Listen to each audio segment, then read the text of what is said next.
viewers, welcome to Nila soru recipes. இன்னைக்கு நாம பார்க்க போறது நிப்பட்டு. இது வந்து தமிழ்நாட்டுல எப்படி தட்டை ஃபேமஸோ அதே மாதிரி நிப்பட்டு கர்நாடகால ஃபேமஸ். இது வந்து நம்ம 2-3 மாசம் வரைக்கும் ஸ்டோர் பண்ணி வச்சிருந்து ஸ்நாக்ஸா சாப்பிடலாம். வாங்க இதை எப்படி செய்யறதுன்னு பார்க்கலாம். நிப்பட்டு செய்யறதுக்கு நான் வந்து 2 கப் அரிசி மாவு எடுத்திருக்கேன். இது வந்து கடையில் வாங்கின மாவு. இது வறுக்க தேவையில்லை. அதே வீட்டில் நம்ம அரைச்சி வச்சுருந்தோம்னா அந்த மாவை லேசான சூட்டில் குறைஞ்ச டீயில் 2 நிமிஷத்துக்கு வறுத்து எடுத்துக்கணுமா இருக்கும். அரை கப் அளவுக்கு வேர்க்கடலையை ஒரு மிக்சர் ஜாரில் போட்டுக்கிறேன். இதை வந்துட்டு பல்ஸ் மோடில் 3 இல்லை 4 தடவை சும்மா திருப்பி விட்டுட்டு உடனே எடுத்துகிட்டு வந்துடலாம். இதை வந்து பவுடர் செய்யக்கூடாது. இது ஒன்றும் பாதியமாக இருக்கணும். அதாவது இந்த பிளேட்டில் போட்டு காட்டுற பாருங்கள். இது வந்துட்டு உடைஞ்ச மாதிரி இருக்கணும், க்ரஷ் பண்ணி எடுத்த மாதிரி இருக்கணும், பவுடர் ஆகவே கூடாது. பாருங்கள், இந்த மாதிரி இருக்கணும். இதுதான் நிப்பட்டுக்கு கரெக்டான வேர்க்கடலை சேர்க்குற மெத்தடு. இல்லைனா பாலித்தீன் ஷீட் மேலே வேர்க்கடலையை போட்டுட்டு அதை வந்துட்டு சப்பாத்தி கட்டையால் 2-3 தடவை தேய்ச்சோம்னா வந்து நல்லா பொடியாயிடும்.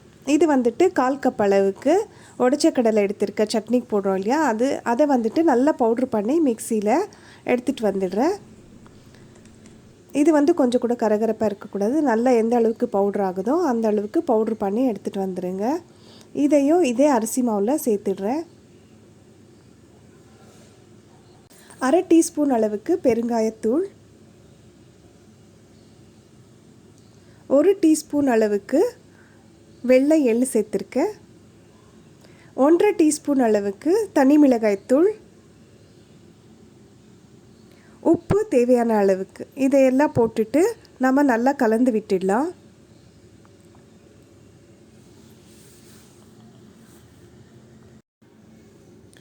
இதில் நான் வந்து 4 டேபிள் ஸ்பூன் அளவுக்கு சூடுபடுத்தின குக்கிங் ஆயில் சேர்த்துக்கிறேன். இதை போட்டுட்டு நம்ம கலந்து விடணும். இது கலந்து விடும்போது கொஞ்சம் கேர்ஃபுல்லாக கலந்து விடுங்க. எண்ணெய் சூடாக இருக்கும் இல்லையா, அதனால். இந்த மாவை நல்லா கலந்து விட்டுட்டு கையால் நாம் கொழுக்கட்டை மாதிரி பிடிச்சோம்னா அது ஷேப்பாக வரணும். அப்புறம் இது வந்து உதுத்தோம்னா உதிர்ந்துடணும். இந்த அளவுக்கு நாம் எண்ணெய் சேர்த்துருக்கோன்றது கரெக்டாக இருக்குதுன்னு அர்த்தம். இது வந்து முறுக்குக்கு கூட இதே மாதிரி தான் எண்ணெயை சேர்த்துட்டு இந்த மாதிரி கையில் பிடிச்சு நாம் அமுக்கி பார்த்துட்டு அதை பிரித்தோம்னா உடஞ்சி தூளாக வரணும். இப்போ நான் இந்த மாவை வந்து நல்லா ப்ரெஸ் பண்ணிவிட்டு மூடி வச்சிடுறேன். இதை வந்து நம்ம ஒரு நாள் முழுக்க அப்படியே மூடி வச்சுட்டு அடுத்த நாள் தான் செய்ய போகிறோம். இது 5-6 மணி நேரம் கழித்து கூட செய்யலாம். உடனே செஞ்சோம்னா அந்த அளவுக்கு டேஸ்ட் இருக்காது. இப்போ வந்து நான் இதை ஒரு நாள் கழித்து தான் இதை எடுத்துகிட்ருக்கேன். இதை அமுத்தி வச்சுருந்தோம் இல்லையா, இதெல்லாம் வந்து நல்லா உதிர்த்துக்கலாம். உதிர்த்துட்டு இதில் வந்து 1/2 மணி நேரத்துக்கு ஊற வச்சுருக்க கடலைப்பருப்பு இதை சேர்த்துக்கிறேன். இந்த கடலைப்பருப்பை நான் இந்த அரிசி மாவில் சேர்த்துக்கிறேன். சேர்த்துட்டு கொஞ்சம் கொஞ்சமாக தண்ணியை விட்டு இதை மிக்ஸ் பண்ணிக்கணும். ஒரே தடவை அதிகமாக தண்ணி ஊற்றக்கூடாது. இது வந்து முறுக்கு மாவு எப்படி பிசைவோமோ அதே மாதிரி பிசைஞ்சு மிக்ஸ் பண்ணிக்கணும். நம்ம அரிசி மாவை அப்படியே ஒரு நாளைக்கு வச்சிட்டு இருந்து தான் செஞ்சிட்ருக்கோம். இல்லை நாங்கள் அவசரமாக செய்கிறோம் அப்படின்ற மாதிரி இருந்தால் கூட இந்த கடலைப்பருப்பு ஊற வச்சுட்டு அப்படியே கூட செஞ்சுக்கலாம். பட் டேஸ்ட் வந்து இந்த அளவுக்கு வராது. இப்போ பாருங்கள், இதை நான் பிசைஞ்சிட்ருக்கேன். இது பர்ஃபெக்டாக வந்திருக்கு. இப்படி உருண்டு வர அளவுக்கு இது இருக்கணும். ஒருவேளை கொஞ்சம் தண்ணி அதிகமாகிடுச்சுன்னா நாம் தட்டி போடும்போது வந்து கொஞ்சம் சப்பாத்தியோ இல்லை பூரியோ எண்ணெயில் போடும்போது உப்பிடும் இல்லையா, அந்த மாதிரி உப்பி வந்துடும். இப்போது இது வந்து உருட்டை வருது பாருங்கள். இந்த மாதிரி உருட்டி கையில் தட்டினோம்னா எப்படி வருதோ அதே மாதிரி இருந்தால் தான் கரெக்டான பக்குவத்துக்கு பிசைஞ்சிருக்கோன்னு அர்த்தம். நான் வந்து சிலிக்கான் ஷீட் மேலே கொஞ்சம் ஆயில் அப்ளை பண்ணிக்கிறேன். நீங்கள் பாலித்தீன் ஷீட் மேலே கூட போட்டு ஆயில் அப்ளை பண்ணிவிட்டு அது மேலே உருண்டை பிடிச்சி இதை தட்டி எடுத்துக்கலாம். சின்ன சைஸ்லேயோ இல்லை அவங்களுக்கு பிடிச்ச மாதிரி கொஞ்சம் மீடியம் சைஸ்லேயோ இதை வந்து உருட்டி தட்டிட்டு இதை வந்து பொரித்து எடுத்துக்கலாம். அது அவங்கவுங்க விருப்பம். நான் கொஞ்சம் பெரிய சைஸில் உருண்டை பண்ணி இதை தட்டி எடுத்துக்கிறேன். ஒரு பாத்திரத்தில் எண்ணெயை காய வச்சுருக்கேன். இதை டீப் ஃப்ரை பண்ணி எடுத்துக்கலாம். இது வந்து ஒன்றோட ஒன்று ஒட்டாது.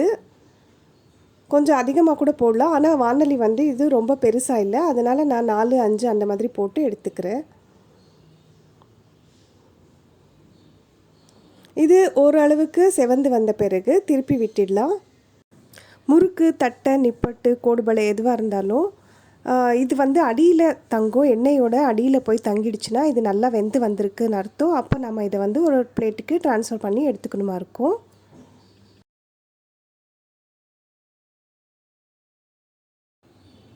நிப்பட்டு ஃப்ரை பண்ணும்போது நம்மளோட ஃப்ளேம் வந்து மீடியம் ஃப்ளேமில் இருக்கணும். அதிகமான தீ வைக்கக்கூடாது. மேலே மட்டும் வெந்துட்டு உள்ளே வேகாமல் இருக்கும், இல்லாட்டி சாஃப்டாக வந்துடும். மிதமான தீயில் நம்ம போட்டு எடுத்துருக்கோம். இப்போ வந்து நம்ம நிப்பட்டு ரெடி ஆகிடுச்சு. இதை வந்து நான் ஒரு பிளேட்டுக்கு ட்ரான்ஸ்ஃபர் பண்ணிக்கிறேன்.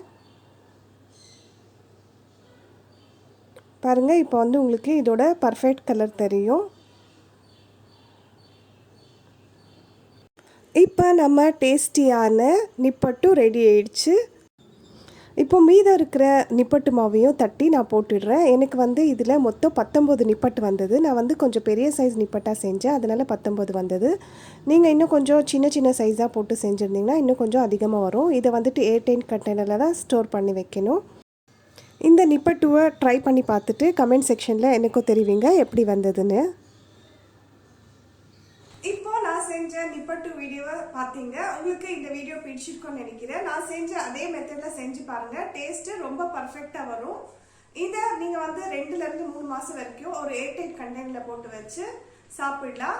இந்த வீடியோ உங்களுக்கு பிடிச்சிருந்தா கமெண்ட் பண்ணுங்கள், லைக் பண்ணுங்கள், ஷேர் பண்ணுங்கள். அதோட உங்கள் ஃப்ரெண்ட்ஸ் அண்ட் ரிலேட்டிவ்ஸ்க்கும் எங்கள் சேனலை சப்ஸ்கிரைப் பண்ணுறதுக்கு சஜஸ்ட் பண்ணுங்கள். தேங்க்யூ ஃபார் வாட்சிங். பாய்.